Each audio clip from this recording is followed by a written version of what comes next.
Hi hello friends, welcome back to Akshay அம்மா சமையல். Sambar recipe அப்படின்னா பொதுவாக எல்லாருக்குமே ரொம்ப பிடிக்கும். எல்லா விதமான வெஜிடபிள்ஸும் ஒன்றா போட்டு ஒரு கதம்ப சாம்பார் ரெடி பண்ணிட்டோம் அப்படின்னா தனியாக பொரியல் கூட செய்ய வேண்டியதில்லை. வாங்க ஈஸியான டேஸ்டியான கதம்ப சாம்பார் எப்படி செய்கிறது அப்படின்றத பார்க்கலாம். இதுக்கு நான் இன்றைக்கி வெஜிடபிள்ஸ் பார்த்திங்கன்னா ஒரு மீடியம் சைஸ் கேரட், ஒரு முள்ளங்கி, ஒரு சின்ன உருளைக்கிழங்கு, ஒரு 4-5 பீன்ஸ் எடுத்திருக்கேன். இது எல்லாத்தையுமே கொஞ்சம் பொடி பொடியாக கட் பண்ணிக்கோங்க. ஏன்னா நிறைய வெஜிடபிள்ஸ் போடுறதுனால பெருசாக இருந்தால் சாப்பிட நல்லா இருக்காது. இது கூட நான் சின்ன சைஸ் கத்திரிக்காய் 2 ஆட் பண்ண போகிறேன். இதை இப்போ கட் பண்ணால் கசப்பு வந்துடும். அதனால் சாம்பார் தாளித்து விடும்போது இந்த கத்திரிக்காய் கட் பண்ணி ஆட் பண்ணால் போதும்.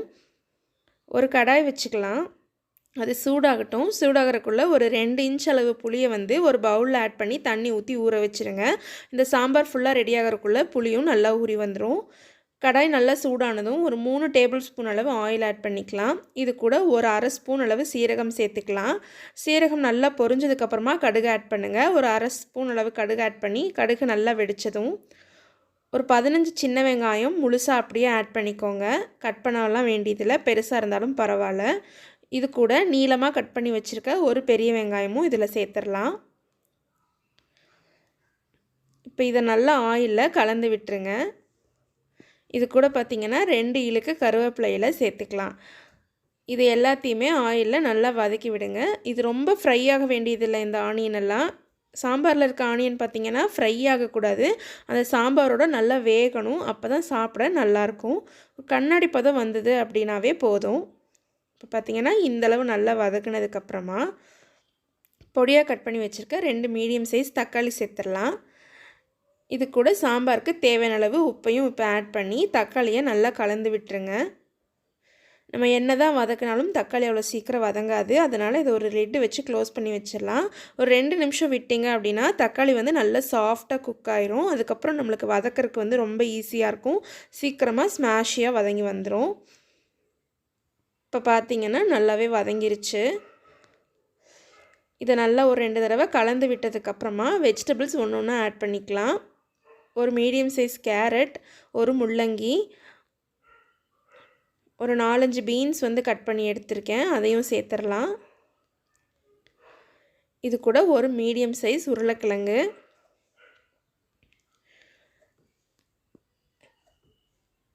2 சின்ன கத்திரிக்காய். இதில் உங்களுக்கு எந்த வெஜிடபிள் பிடிக்குமோ அதை நீங்கள் எக்ஸஸாக ஆட் பண்ணிக்கலாம்.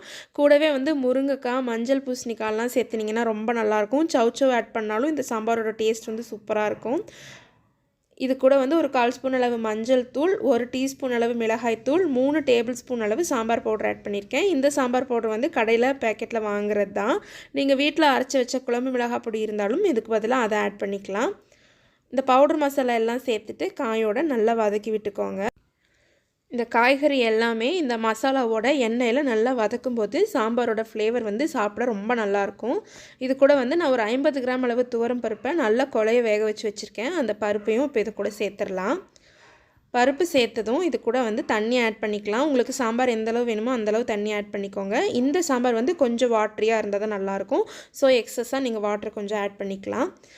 தண்ணி ஆட் பண்ணி நல்லா கலந்து விடுங்க. பருப்பு சேர்த்துருக்கனால பருப்பு அடியில் போய் தங்கி கெட்டியாக நின்றும், அதனால் அடி பிடிக்க சான்ஸ் இருக்குது. ஸோ பருப்பு ஆட் பண்ணதும் நல்லா கலந்து விட்டுருங்க அடியிலேருந்து. இப்போ இதை நம்ம ஒரு லிட்டு வச்சு க்ளோஸ் பண்ணிடலாம். ஒரு 10 மினிட்ஸில் இந்த சாம்பார் நல்லா ரெடி ஆயிரும். இப்போ பார்த்தீங்கன்னா 10 மினிட்ஸ் ஆயிடுச்சுங்க. பச்சை வாசனை எல்லாமே நல்லா போயிடுச்சு. ஏதோ ஒரு காய் எடுத்து வெந்துருச்சா அப்படின்னு செக் பண்ணி பாருங்கள். காய் நல்லா வெந்துறதுக்கப்புறமா நம்ம ஊற வச்சுருந்த புளியை கரைச்சி புளி தண்ணி ஆட் பண்ணிக்கலாம். புளி தண்ணி சேர்த்து ஒரு 2லேருந்து 3 நிமிஷம் நல்லா கொதிக்க விடுங்க. ஏன்னா இப்போ சம்மர் ஸ்டார்ட் ஆயிடுச்சு. புளி ஊற்றி நல்லா கொதிக்க வச்சிட்டிங்க அப்படின்னா சாம்பார் சீக்கிரமாக கெட்டு போகாது. புளி தண்ணி சேர்த்துனதுக்கப்புறமும் மூடி வச்சு ஒரு 3 நிமிஷம் நல்லா கொதிக்க விட்டு இறக்கணும் அப்படின்னா சூப்பரான கதம்ப sambar ready. Working woman, house wives, bachelors யாராக இருந்தாலுமே காலையில் இந்த ஒரு சாம்பார் வச்சிட்டோம் அப்படின்னா மார்னிங் பிரேக்ஃபாஸ்ட், மத்தியானம் லஞ்ச் 2யுமே பேலன்ஸ் பண்ணிடலாம். தனித்தனியாக சமைக்கணும் அப்படின்ற அவசியம் இருக்காது. இந்த மாதிரி சாம்பார் வச்சோம் அப்படின்னா வீட்டில் சின்ன பசங்க இருந்தாங்கன்னா அவங்க காய் சாப்பிட மாட்டேங்கிறாங்களே, பொரியல் சாப்பிட மாட்டேங்கிறாங்களேன்னு கவலைப்பட வேண்டியதில்லை. எல்லா விதமான காய்கறியும் 2 சாப்பிடுவாங்க. அவங்களையும் நல்லா சாப்பிட வச்ச திருப்தியும் நம்மளுக்கு கிடைக்கும். கண்டிப்பாக இந்த ரெசிபி நீங்களும் ஒரு நாள் உங்கள் வீட்டில் ட்ரை பண்ணி பாருங்கள். டேஸ்ட் எப்படி வந்ததுன்னு என் கூட கமெண்ட்டில் ஷேர் பண்ணுங்கள். வீடியோ பிடிச்சிருந்தால் லைக் பண்ணுங்கள், ஷேர் பண்ணுங்கள். நம்ம சேனலையும் மறக்காமல் சப்ஸ்கிரைப் பண்ணிக்கோங்க. தேங்க்யூ.